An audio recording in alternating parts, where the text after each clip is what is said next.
Hey, it's Brian. Hope you're well. Today I've got an interesting video. It's an AI disruptor of the day, and I want to disrupt on two fronts. First thing I'm going to show you is how an AI native agency works. By AI native agency, I mean me and AI. Okay, so it's a one-man agency in pharma. How does a one-man agency in pharma biotech work? And I'm going to provide you with a demo of that. And second thing I want to do is talk about what I would call the AI agency dilemma. Now, I remember when I was getting my MBA in Emory, we covered the agency dilemma, or I think some people call it the principal agent paradox or issue. Bottom line is the shareholders want you to maximize shareholder value, but the managers may want to optimize their own incentives. So thereby there's an agency agenda. The manager has a different priority than the shareholders do if the incentives don't align with shareholder value. Now, with regards to, I'm using these words a lot now, agencies. Is there an agency agenda or an agency dilemma with agencies? Or I would even say with SaaS firms. And that's what I want you to keep in mind when you're looking at the demo I'm going to provide today.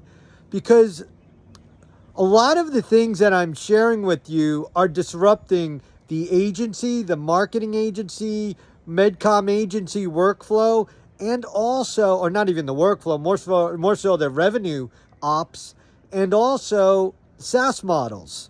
So what I'm going to share with you is how I use AI agents to sort through data, gain KOL insights, and then use agents such as Claude to then create an AI native web page, iterate through that web page, load that web page on HubSpot, and then I can just simply use another tool like Notebook LM, and now I've created what I would call an AI native source that any user can apply to a variety of use cases.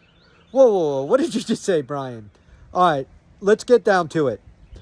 The problem with a marketing agency in the age of AI is they're billing against hours. And this is why a lot of law firms, accounting firms, etc. are concerned.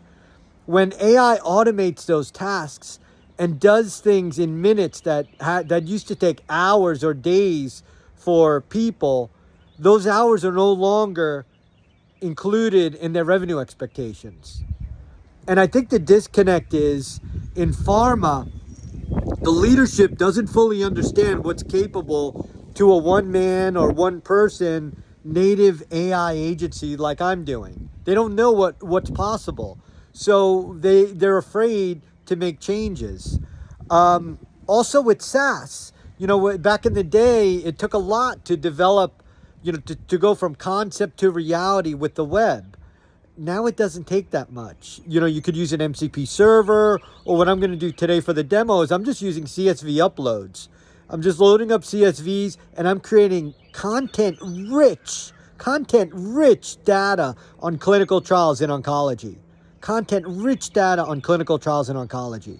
Now, you may say, oh, I've got Viva for this. Well, if I want to change my website, I just make a prompt. I just say, Claude, change this for me, because I've used a skill and, I've done a little, maybe I would say higher end on the learning curve is what I've done here, but none of it's that difficult. But what I'm trying to convey here is the native AI agency helps you and your large pharma, large brand organization more so now than the SaaS firm or the large marketing communications agency, because there's a misalignment of incentives. You see, the SaaS incentive is to build it and then have you rent it. That's the SaaS incentive, and to charge you for any custom changes you may want.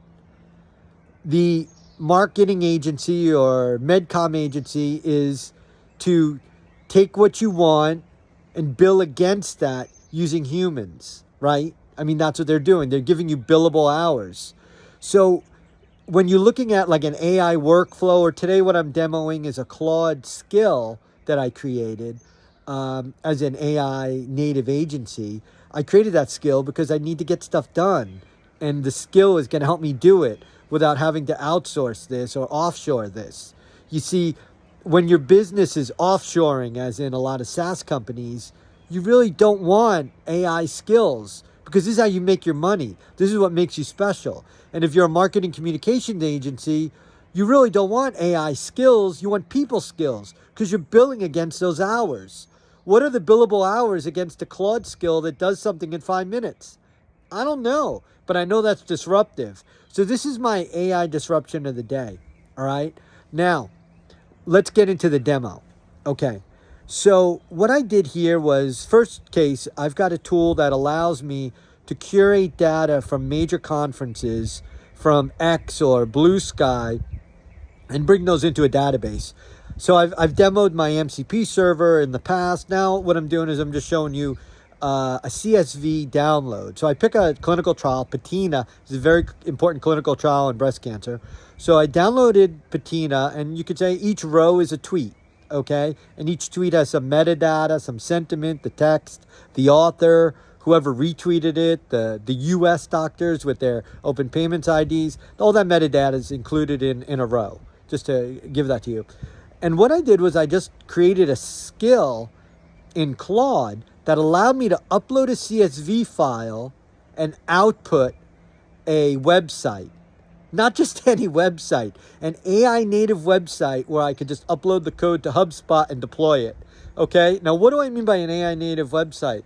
Well, what I've done here is I've OCR'd, or I've taken out the text recognition from the clinical trial slides, and that is included in the background of the code. So if you just take the web link to my PATINA website and then use that as a source in Google's Notebook LM, you then have all of the data that accompanies the images as well. It's a data-rich web link. It includes the data from the clinical trial slides and, more importantly, the sentiments that were shared from the key opinion leaders during the presentation of PATINA. A very unique data set, and all you need to do is upload this as a source, not even upload it, just share the link as a source on Notebook LM. So then what can you do from there? Well, now you've got your own chat space on PATINA. You could chat against all the data included in that web link.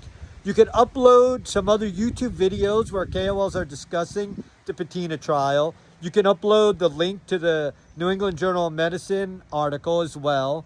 And then you could chat against all of that, or you could use this whole toolkit from Notebook LM, make slide presentations. You could create your own video. You could create your own podcast.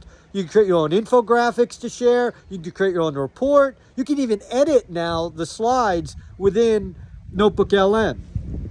That is what you call a native AI agency. Think of all the jobs I just displaced with that workflow. So if you're a leader in pharma in this new world of AI, I think this is a perspective you need to have. How do I upgrade with a native AI agency versus fighting the agency dilemma? Thank you.